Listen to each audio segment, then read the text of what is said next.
I am an orientation and mobility specialist. I'm a lawyer. I'm a firefighter. I'm an advocate. I'm a sister. I am a mother. I'm a friend. I am me. I have bipolar disorder. Depression. On borderline personality. I'm not embarrassed. 1 out of 5 people lives with a mental health condition. We're all people, and if we talk about it, there's hope.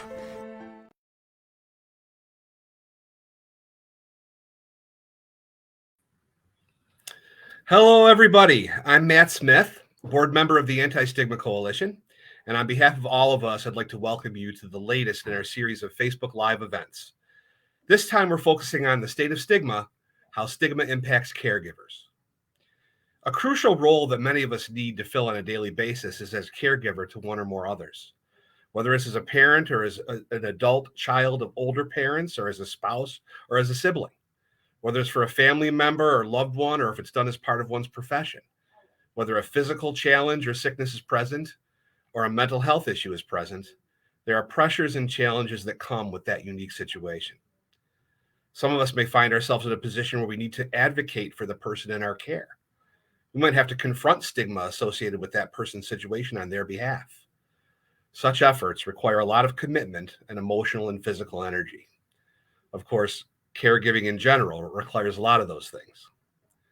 What happens when caregivers experience mental health challenges?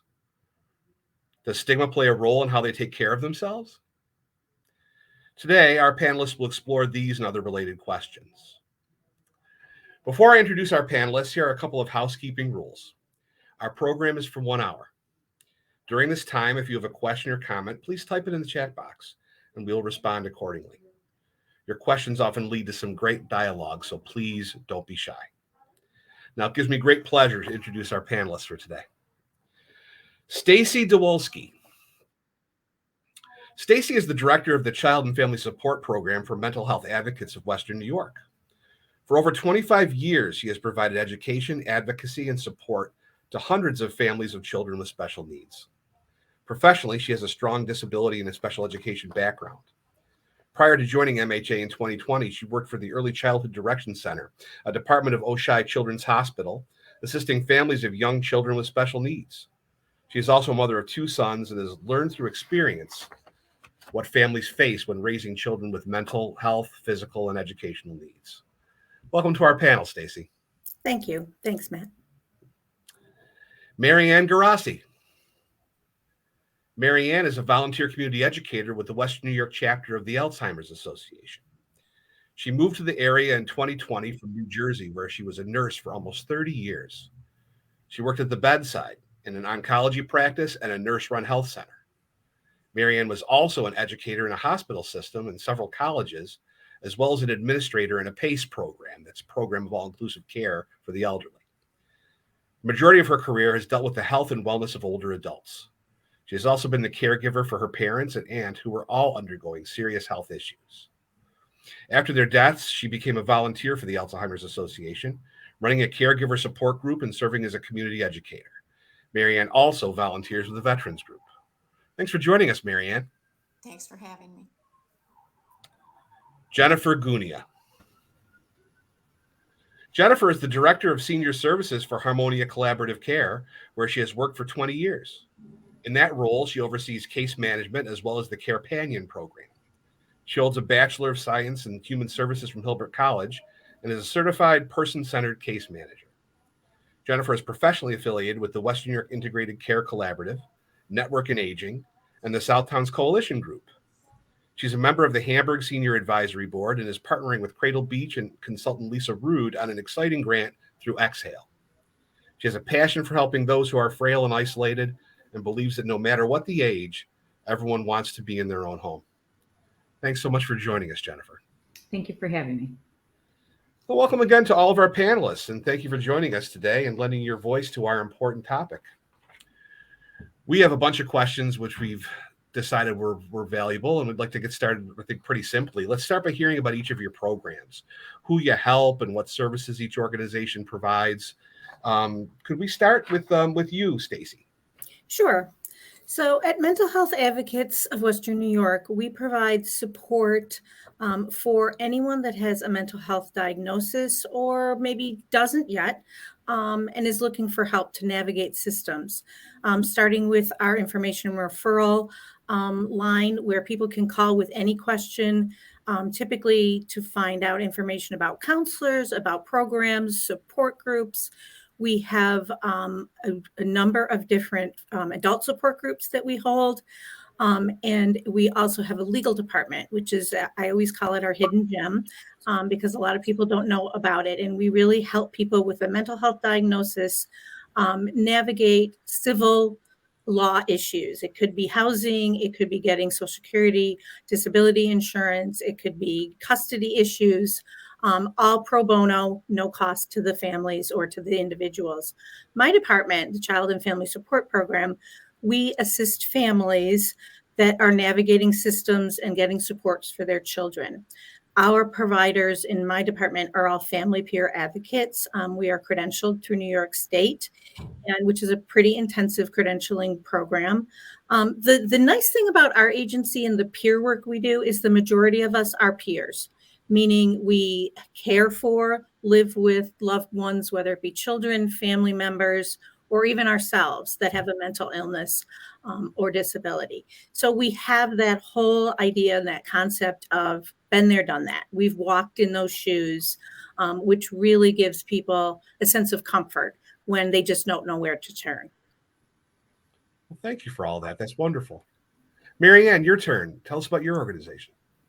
I'm a volunteer with the Western New York chapter of the Alzheimer's Association, which is a national organization, but we provide help for family members, for people with Alzheimer's disease or dementia, and anybody else who's interested. And like Stacie, you don't have to have a diagnosis of dementia or any other, whether it's Alzheimer's or any other type of dementia, in order to avail yourself of the services, which are education. We do community outreach education all over. Wherever anybody is, we're happy to go and to provide programs just to even explain what dementia is, to talk about financial issues that may come up, to help to talk about different behaviors that people with dementia may have and how to survive that and how to best cope with those kinds of situations.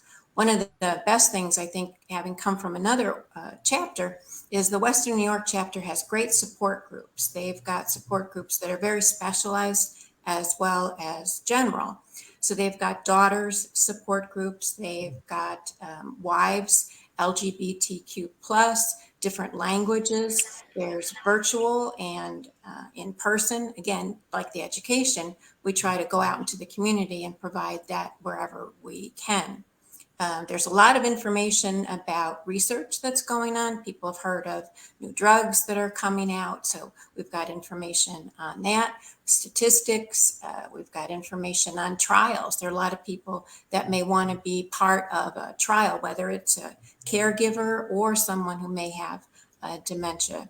So it's very broad based, but I think the most important thing I can say is that it's available to everybody. There is the website, and there's an 800 number that's available 24/7, as well as a lot of things that are in person, and a lot of need for volunteers. Great. And feel free, any of you, to plug things periodically. By all means, stick it in there. There's nothing wrong with that. Absolutely. Thank you, Marianne. ALZ.org. There it is. Okay. We'll come back to that too. Jennifer, I'd like to hear about your program. Yes, thank you. So Harmonia Collaborative Care, our main office is in Derby, New York. We also have a secondary office in Hamburg. Years ago, we were known as Community Concern of Western New York. So some of you may have been familiar with our agency in the past. We have a few different programs here within Harmonia. We have our mental health department. We serve thousands of people across Western New York. We also have a health home, and that's through Medicaid. We have case managers that do provide intense case management. And then we have our senior department, which I'm the director of. I've been with Harmonia for 20 years, coming up in March. And our goal is to keep seniors independent in their home.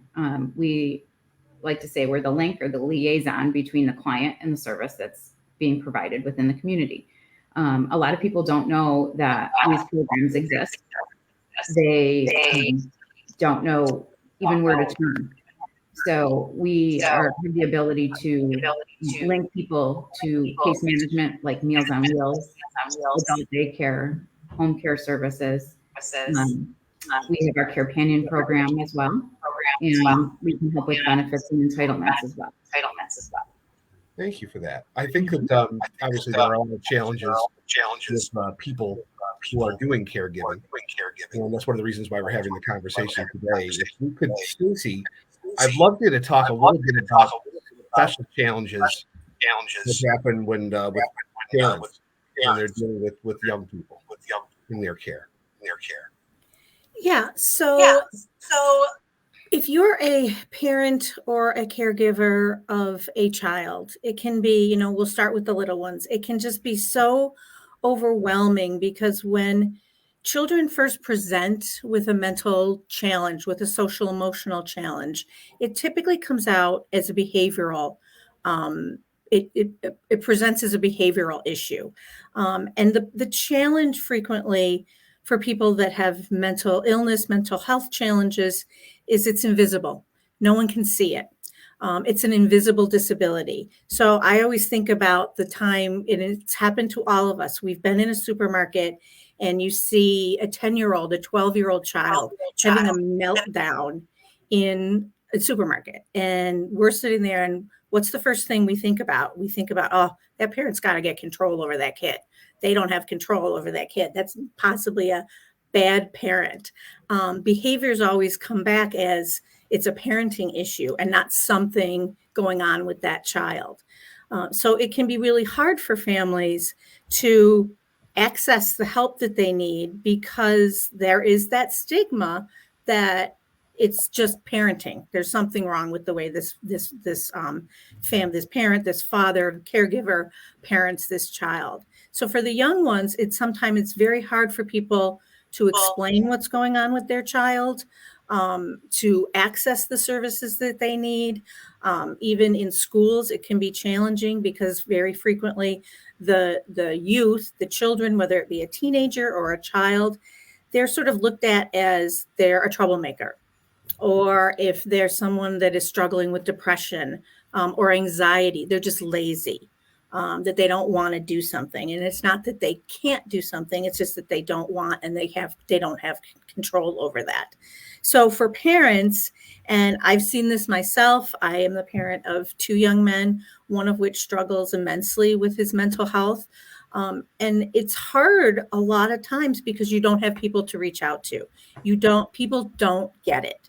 People don't understand mental illness and don't understand that children, just like adults, wouldn't choose to live struggling this way if they could not, So the whole idea behind thinking about, for parents, looking at it a different way and trying to reach out to people that are there, that have been there, that understand it, So, one of the things that we think about with working with parents of teenagers is really trying to put yourself in the shoes of your children as well, in that they're not trying to be just a pain in the neck, which sometimes they are because they're teenagers. That's what they're supposed to be doing, but that they have some of these issues. And so for us as parents, we have to try and reach out to people that have sort of been in this walk, been, in this world themselves, because our spouses sometimes don't get it.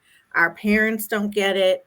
I can tell you, back when my children were younger, trying to get a babysitter was like impossible.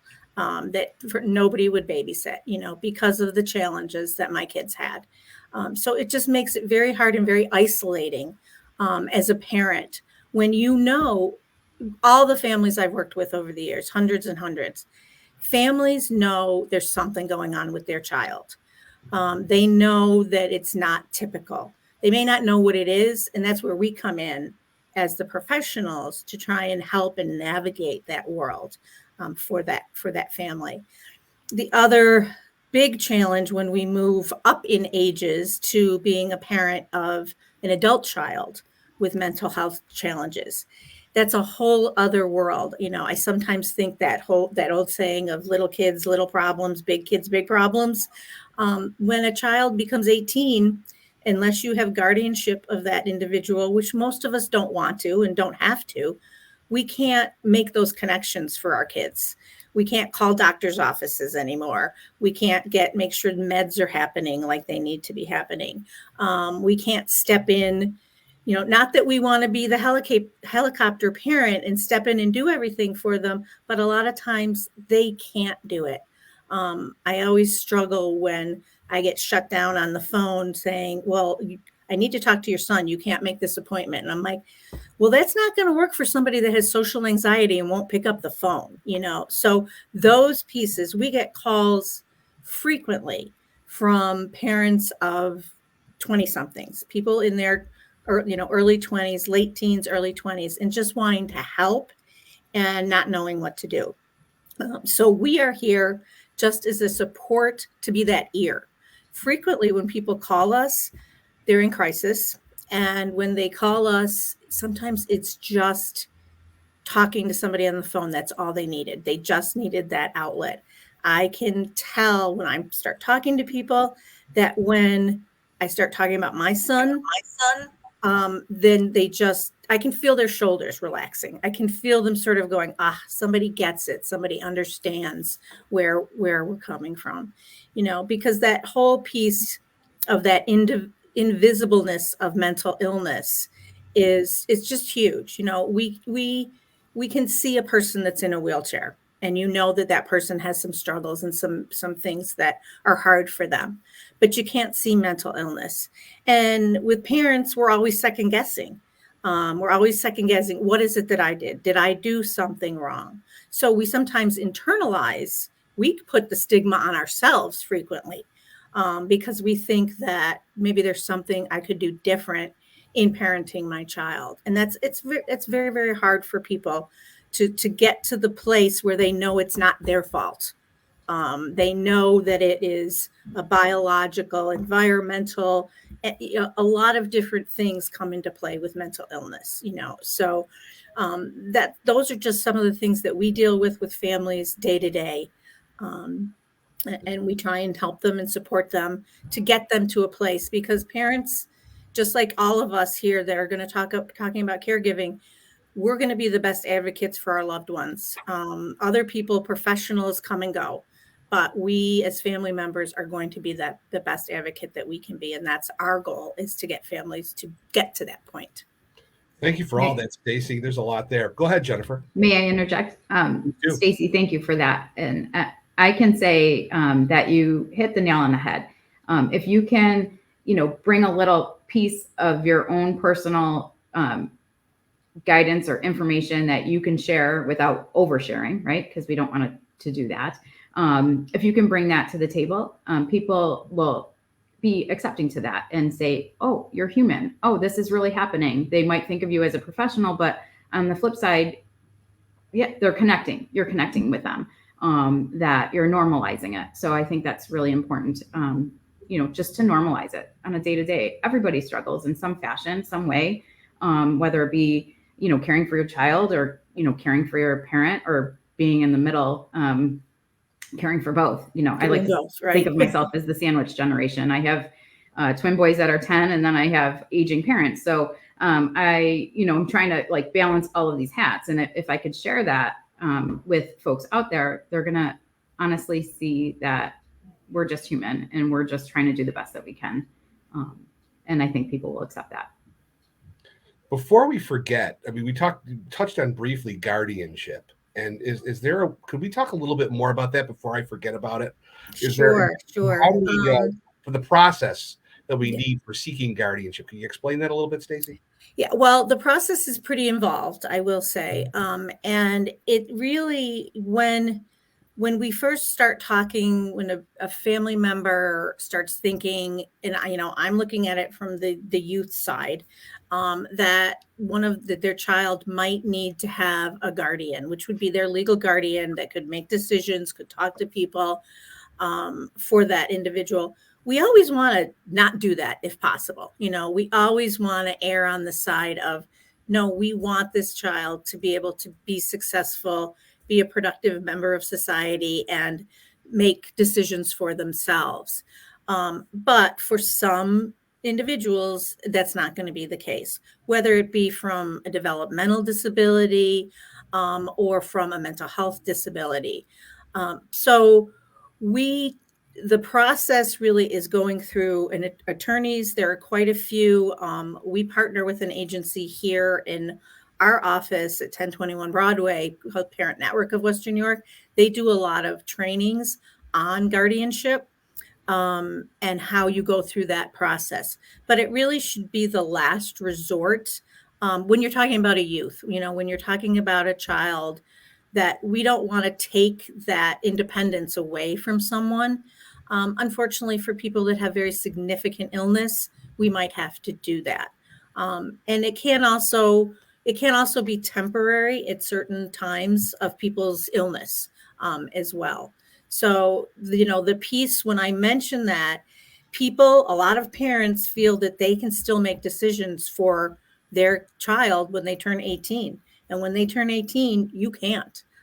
You do not have any rights. Even things have changed just in the past few years about teenagers and youth in their doctor's offices, that parents are not allowed to come in unless that teenager wants the parent to come into their pediatrician's appointment with them, which is a change that's been in the last 10 years or so. Just looking at giving that child, that teen, their own rights and their own voice. But so when we talk to families, we're always trying to help families to help the kids to become their best advocate and to be able to do that. But it can be very hard for a lot of people that struggle with anxiety and social anxiety in particular. Mm-hmm. Thanks for that. I didn't want to lose that opportunity. I know that's a big issue for a lot of people. Yes, it is. Marianne, I think we're having a little bit of audio problems with you. Are you, is there another device in your office that maybe is giving us some feedback?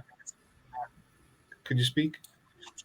I don't think so. No, I don't have anything else on. Okay. Well, you're sounding better now. So thanks. Okay. I just hope that it doesn't happen again, but thank you for that. We talked a lot about young people, and now we're talking. I'd like to talk a little bit more about the aging and people taking care of aging people. Would you talk a little bit about that life experience for people that were caregivers for older adults?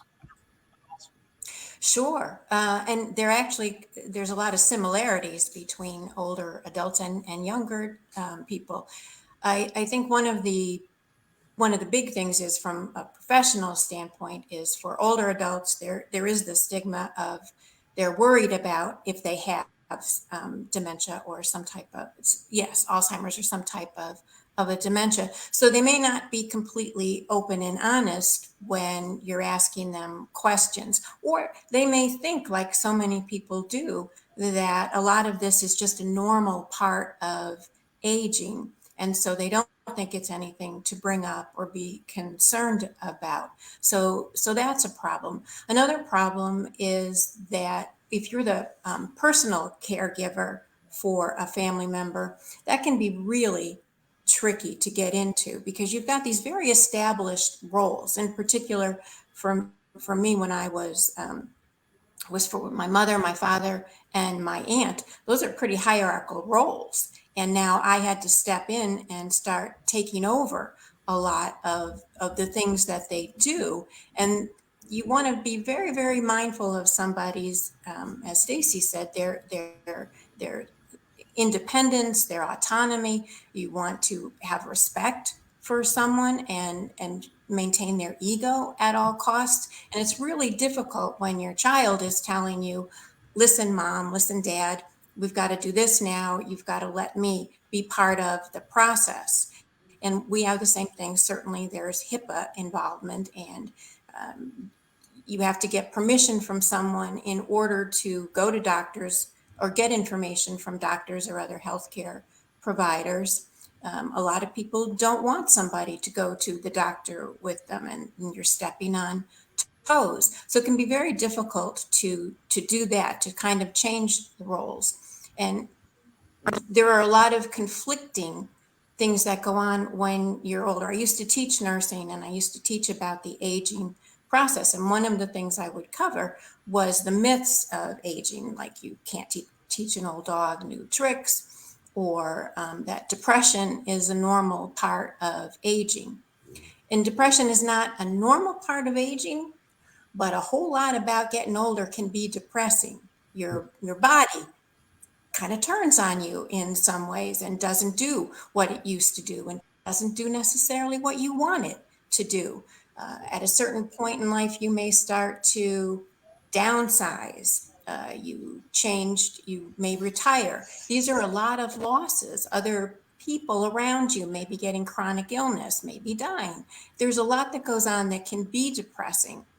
So people tend to slough off a lot of these things as just normal, where it could be something else. It could well be something that isn't even dementia or Alzheimer's related. It could be something with another illness or medications. So getting information from somebody who's scared to death that you're going to give them a sentence of Alzheimer's or dementia can be extremely challenging, and helping that person navigate the healthcare system is a whole nother ball of wax there. It can be very, very challenging. There's a lot of healthcare professionals that are very well educated and experienced, but maybe not so much with older adults, and certainly not so much with dementia.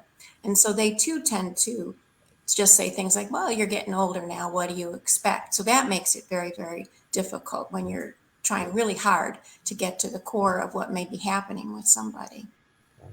Thanks, Marianne. And Jennifer, anything to add as far as stressors that caregivers are facing on a daily basis as they're trying to provide care? Just to balance all of those different hats, right? As a child of, caring for an aging parent, we may think that, Meals on Wheels is best for mom or dad. But if their mom or dad really does not want the service, and they're able to make their own decisions, and they have the faculties to do that, then we can't force somebody to accept services. We can share, we can, connect and link, and we can, try to discuss with them, some of the benefits. But really, at the end of the day, it's, our clients are aging loved ones that can make that decision if they're able to. So I think there's frustration as a caregiver because, we think this is better for our mom or dad. But really, at the end of the day, it's up to the person to make those decisions, even if they're bad decisions. And just, keeping in the forefront, this is available to you if you were to need it. You might not need services today or assistance today. You might have a friend that can use our assistance, pass the information on. We're back into doing outreach again in the community, which is great. We go to different senior centers. We have the ability to talk to hundreds of people and reach hundreds of people through this venue. So it's great. People just don't know where to go or, even where to start.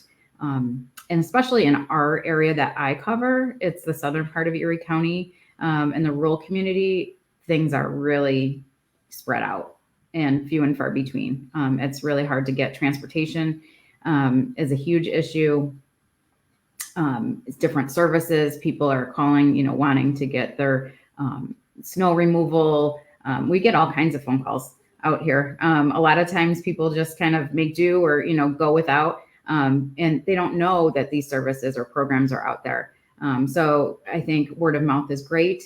Letting people know that, things don't end at the Hamburg line. We cover Springville, Gowanda, Eden, North Collins, Evans. So we cover this whole large territory. And we actually, we're funded through the Erie County Department of Senior Services as part of my funding for our program. So there's agencies like mine plopped all over Erie County And I can tell you that if anybody's age 60 or older, they can just call 858-8526. That's the general line, and they can connect them appropriately.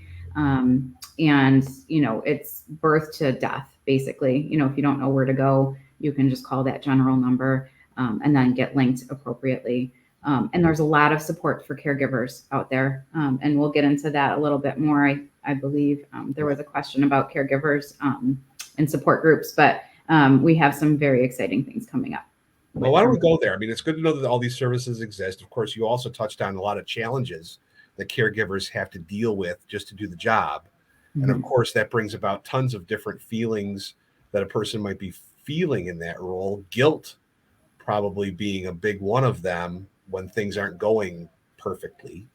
What do we offer in terms of support for people with those kind of guilt feelings and advice to give? Anybody?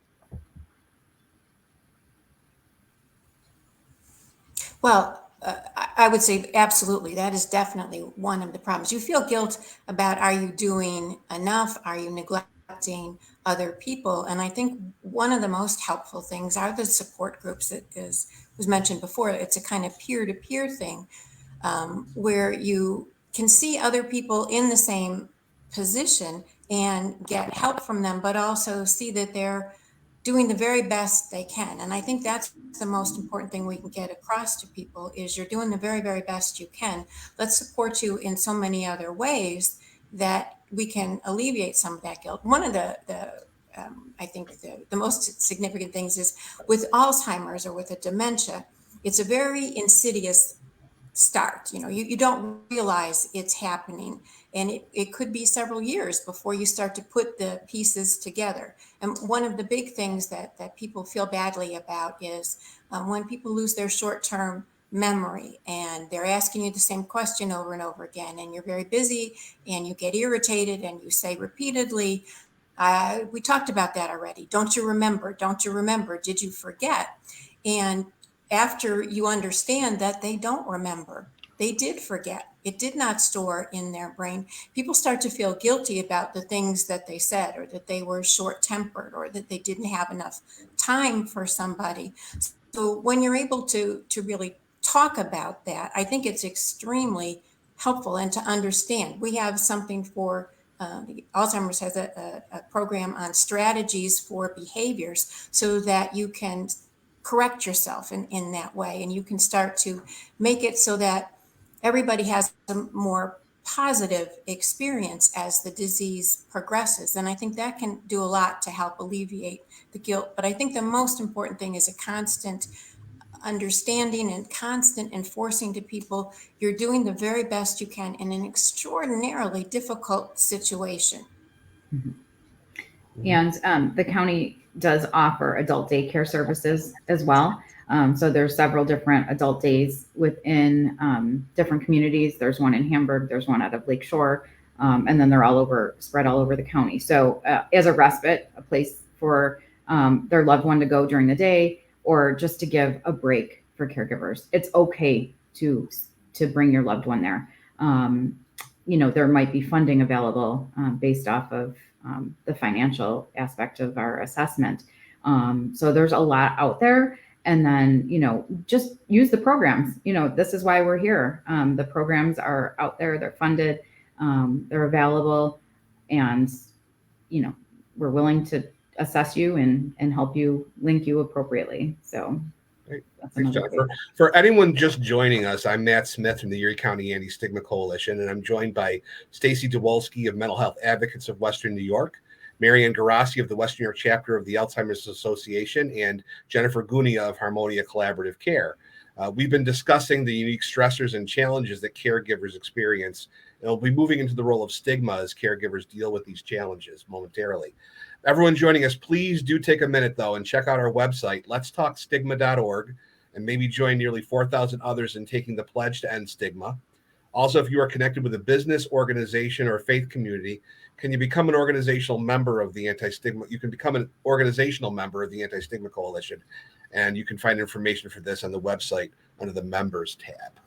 Now back to our discussion. Obviously, we are the Anti-Stigma Coalition. We need to talk a little bit more about stigma, and I know it's often been observed by many people that I've talked to and worked with. When someone is in the hospital or someone passes away, neighbors and family members will often flock to you with the casserole, and they come and give you the support. So we refer to those casserole illnesses versus mental health. When your son or daughter or your mother or father gets diagnosed with a mental health condition, casseroles aren't always showing up.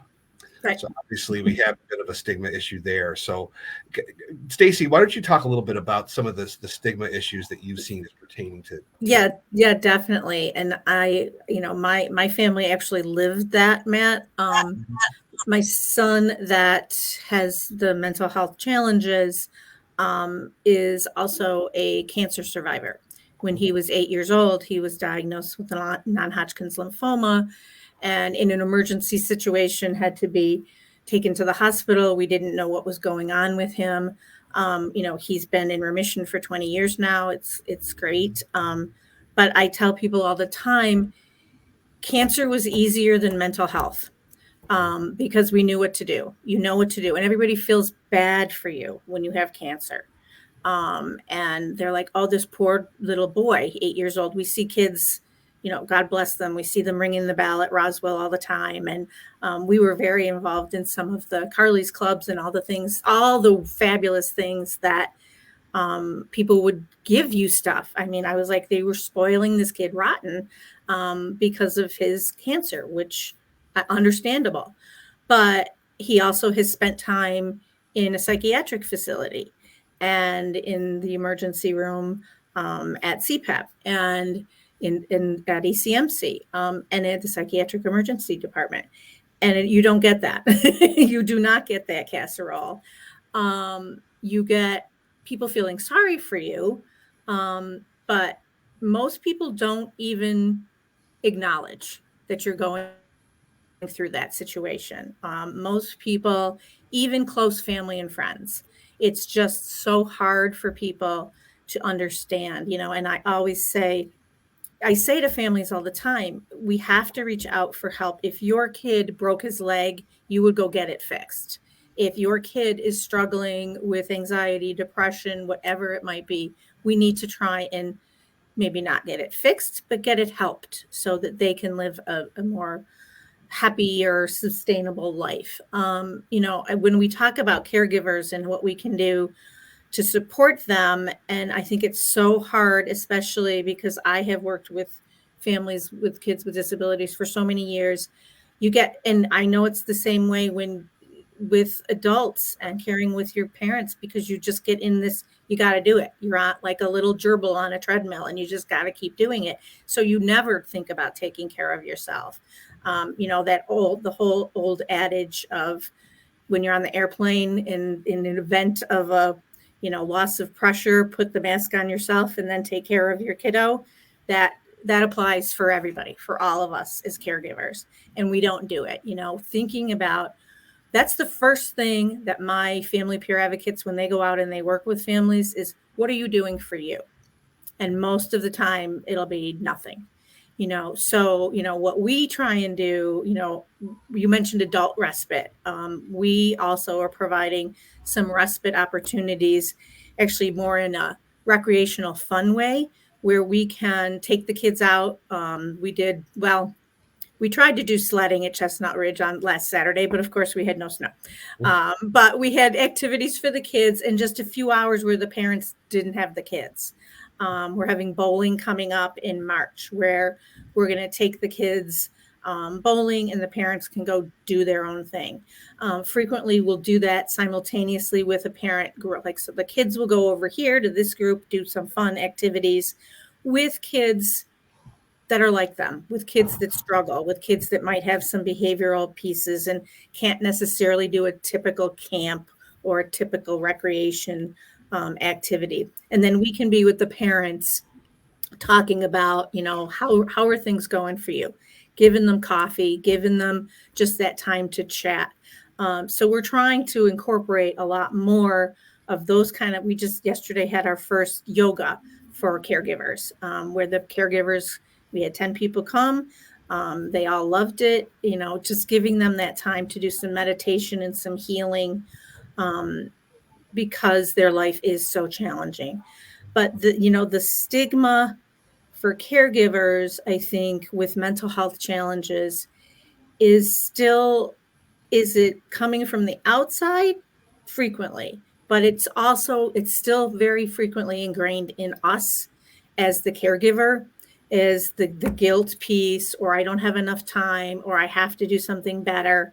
And that's where we have to try and help people to just think about, it's not all your responsibility. As Jennifer said, it is fine to have your loved one, your parent, go to one of these great, day opportunities for them. Maybe you don't call it daycare because you think it's like babies, but it's a great opportunity for them to go and be with other people too, which is great. So just trying to think about how we can, I think, sometimes rephrase the words we use to make it less stigmatizing of the supports that we need to reach out for as caregivers. I'm glad we went to respite, because it seems like that's such a key ingredient, in doing this role well.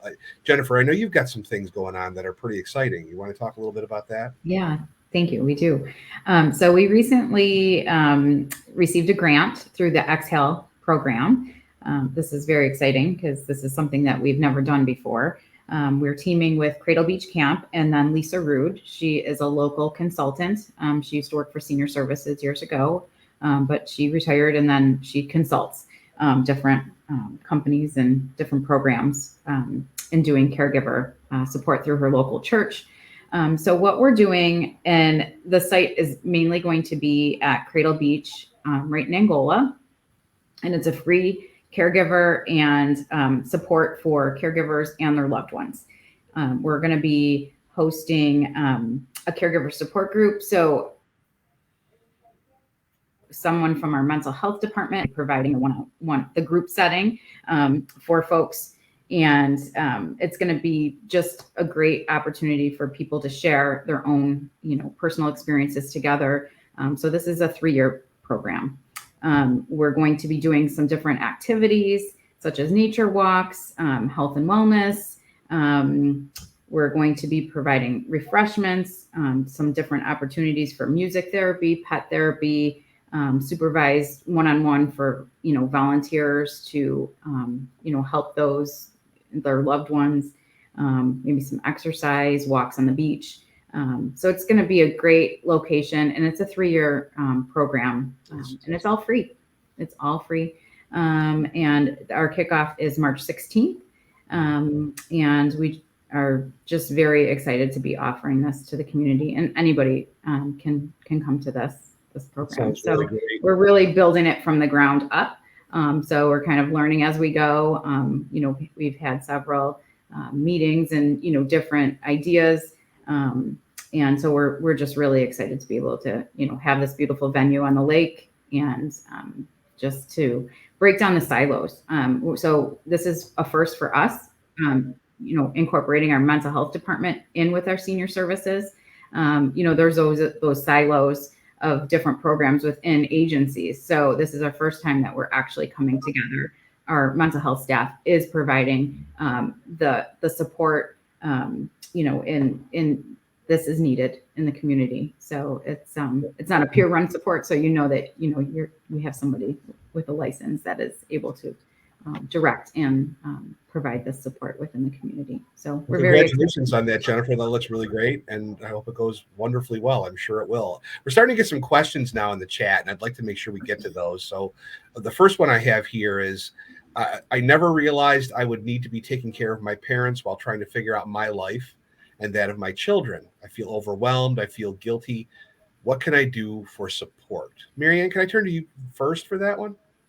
Yeah, I would love to take this, because I think one of the most important things is to identify what things you need help with and be ready to accept that help. That's really difficult for people who do feel that it is your responsibility to provide this care for somebody, and you're going to be strong, and you're going to suffer through it, and you're going to be the person giving all this care. And other people may be very, very willing to help you, but don't know exactly how to go about doing that.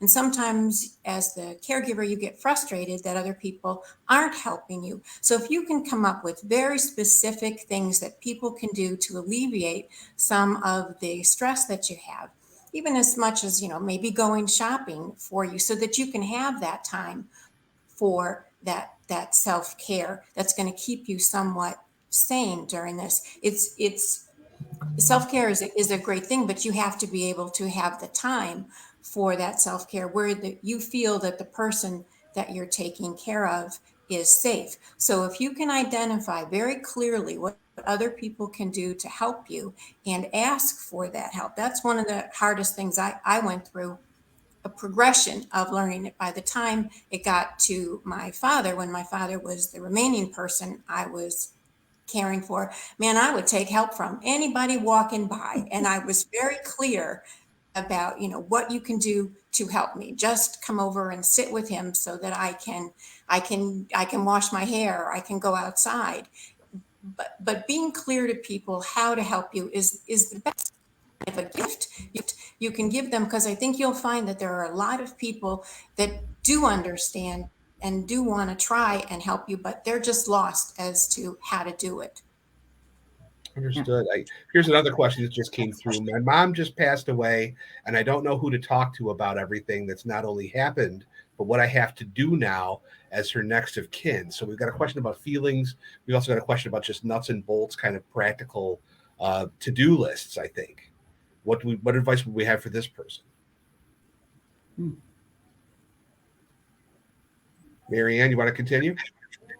Yeah, I think one of the best things to do is there's a seminar that we have on financial, taking care of somebody. There's a lot of things, and I've seen it in adult education programs where there are lawyers who will give you this information and help you understand about estates and how to probate wills, whatever you need to do that. So I would reach out to someone who is, in a case of my people, would be an elder law, and in case of this person, an elder law attorney, in order to get that. A lot of people do give free advice and free information on that. There's a lot of things on the web, but that's something that's also helpful to others to plan for when it comes time for that, because there is a lot to it. There's a lot to understanding about checking accounts, savings accounts, finishing up taxes for people, as I said, probate, real estate, all of that. So I would definitely find an elder law person who can help you with that. Wonderful. Thanks for that. But I know as we're moving along, I don't want to forget this. Jennifer, that program that you're launching, how does a person find more information on that? Sure. Anybody can reach out to me directly. They can reach out to Cradle Beach or Lisa Rude. And we also have them all posted on our websites, our individual websites as well. And then Pathways is the program that is called Pathways for Caregivers. So we're just getting in the, like I said, in the building stages. And we do have a website out there as well on Pathways. And, but yeah, any questions, they can definitely reach out to any of us and we can direct them. Thanks. And Marianne. Can I just say one more thing? The Sure. Alzheimer's Association has on their website, it's alz.org/CRF, which is Community Resource Finder. So you could put in your zip code and you'll be able to find someone who specializes in elder law, legal care, that has gone through kind of a vetting process, so they understand about this type of a situation. So it's alz.org. Oh, there it is right there, /CRF. Thank you. Great. Wonderful. One thing I wanted to explore a little bit was, obviously you have the relationship between the person who's receiving care, whether they're young or older or whatever the issue is, and the caregiver themselves. Then there's the whole other family, the whole rest of the family. Could any of you be willing to talk a little bit about the stressors and difficulties with that dynamic when that's in the household? Yeah. Yeah, I know that for a lot of families that have kids with mental illness or with other disabilities, very frequently we'll see this sort of ebb and flow in the family of who gets the attention. And, there's definitely sibling challenges with that, because a lot of attention can be paid to one individual in that family, one of the siblings, and then the others can feel left out, or just that they're not being heard as well. So that is definitely something that what we do in a lot of our work and through is like a wraparound model of really wrapping the services around the whole family. And then it's not just focusing on that one individual with the mental health challenge, but really what does everybody else in that family need as well? When I talk about our events for the kids and the recreational opportunities, we've had it where the other kids came to the recreational opportunity, and the child that was the quote unquote client maybe did something else. So that gave those kids something to do and something that made them a little bit special as well, because a lot of times that is a huge struggle in working with families of younger kids and youth. Okay. Jennifer. Okay. Yeah. Can I just say that oftentimes, some of our clients have several children, maybe 4 or 5 children. They may live outside of the Western New York area. There might be one that's local, and then the other 4 live, scattered throughout the United States. So oftentimes it falls on the shoulders of the one person that is here. We see that quite often. And then maybe it might be Christmas, and then someone will come in from out of town, swoop in and say, like, mom needs X, Y, and Z. And then they're gone again. They're here for a week and then they're gone. So that is a challenge, to kind of get everybody on the same page.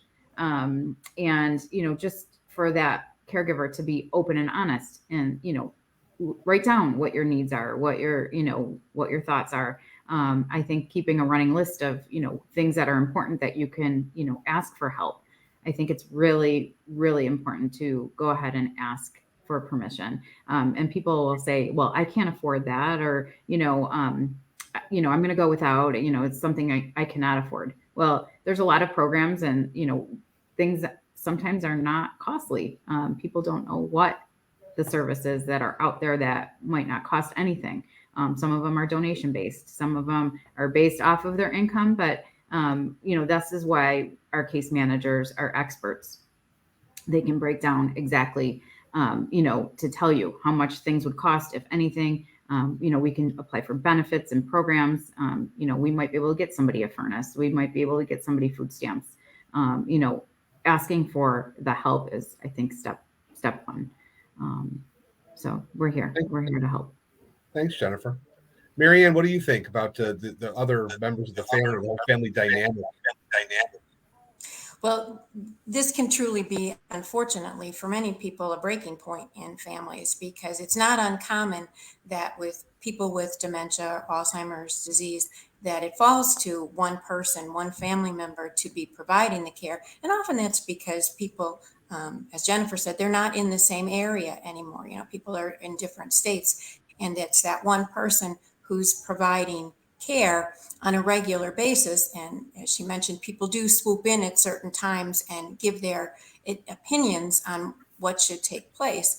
And that becomes a real stressor. I've seen families break apart at this. I've seen families that stop communicating with each other because of this. With Alzheimer's disease, it's a terminal disease. It's not going to end in any other way, but very serious consequences there. And so tensions are very, very high. I think that providing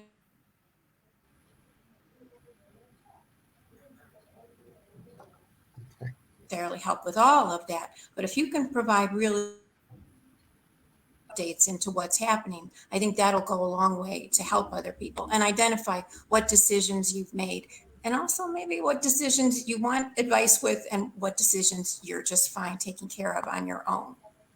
Thank you for that. It's been a great conversation today. We have just a couple of minutes left. I'd like, as a reminder to our audience, we need you to take the pledge to end stigma by going to our website, letstalkstigma.org. If your organization would like to join us in our cause, there's information on the website as well. Just click on the members tab and find out how. Together, we can reduce stigma and create an environment of support where help seeking and help giving are the norm. We're wrapping up soon. I wanted to make sure each of you had an opportunity to talk about any other last message or topic that you might have for the audience. Why don't we start with you, Stacie? I guess I would just like to let everyone out there know, always reach out and call. You don't, as someone said, I think earlier today, you don't know what you don't know. I have a sign on my office door that says there are no stupid questions, so reach out, ask people, find that support, because it is out there. As Jennifer mentioned, there are so many programs out there, and not one individual can be responsible for knowing all of them. And that's sort of where we like to come in and say, hey, if we don't know, we'll try and find out for you. We'll try and find something for you. I think really just the whole concept of asking, don't be afraid to ask, and don't be afraid to be vulnerable, because it's okay. I mean, the number of people, and I'm sure both of these ladies have had this too, that call us and are crying on the phone. It's okay. We're here to listen, and we're here to help you just sort of get through whatever it might be for that day, and then moving forward. So just really do reach out and ask. Thank you. Jennifer, how about you?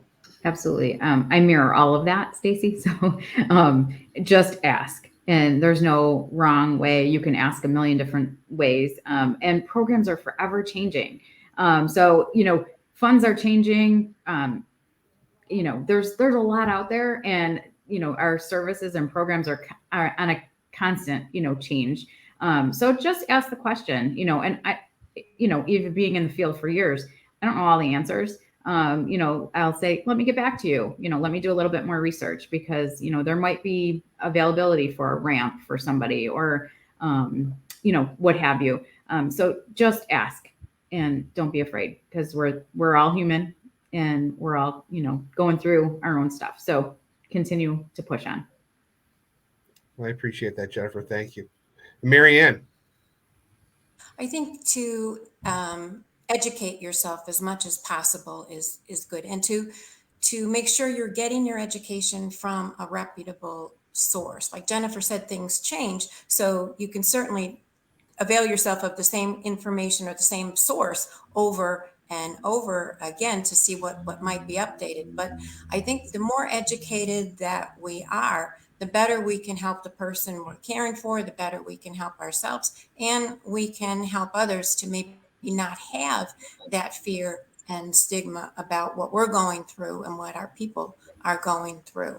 I'm a huge fan of knowing as much as humanly possible for yourself to really get the most out of it, because as I said, your healthcare providers, they may not have all of the expertise that you need. So as an advocate, a lot of times people are a lot stronger for other people than they are for themselves. So the more information you have, it will help you to be a good advocate for your person as well as for yourself. Thanks. A lot of this really comes down to the willingness and the ability and the courage to be regular communicators, right? I mean, it's like, here we go, that we had the stigma of people feeling guilt and feeling not thinking that they should be spending time on themselves, and trying to overcome that stigma from a caregiver perspective. You have any stigma associated with the various issue that the person that you're caring for might be up against, whether it be having Alzheimer's or a significant mental illness or any kind of issue, and having to fight for that person on the regular basis. But really, it's all about education, isn't it? It's about talking to people. It's about replacing myths with facts, and a willingness to keep on talking to each other as we go about trying to solve this issue. So thank you very much for all of your sharing. We really appreciate you doing it. We'd like to thank our panelists once again. That's Stacie Dziwulski, Marianne Gerace, and Jennifer Gunia. Thanks so much for lending your voice to this issue. We really appreciate that. I'd also like to thank everyone behind the scenes, Mike Telesco from Telesco Creative Group for his vision and technical support, and Carol Doggett from the Mental Health Advocates of Western New York, and Karen Karaszewski from KKPR Buffalo for their support as well. We're hoping that all of us will get together again. Please join us for our next Facebook Live on March 15th at noon, when our topic will be the state of stigma, challenges faced by developmental disability service providers. So please do join us at that time, everybody. And so on behalf of the Erie County Anti-Stigma Coalition, until next time, I'm Matt Smith. Stand up to stigma, and good luck on your wellness journey.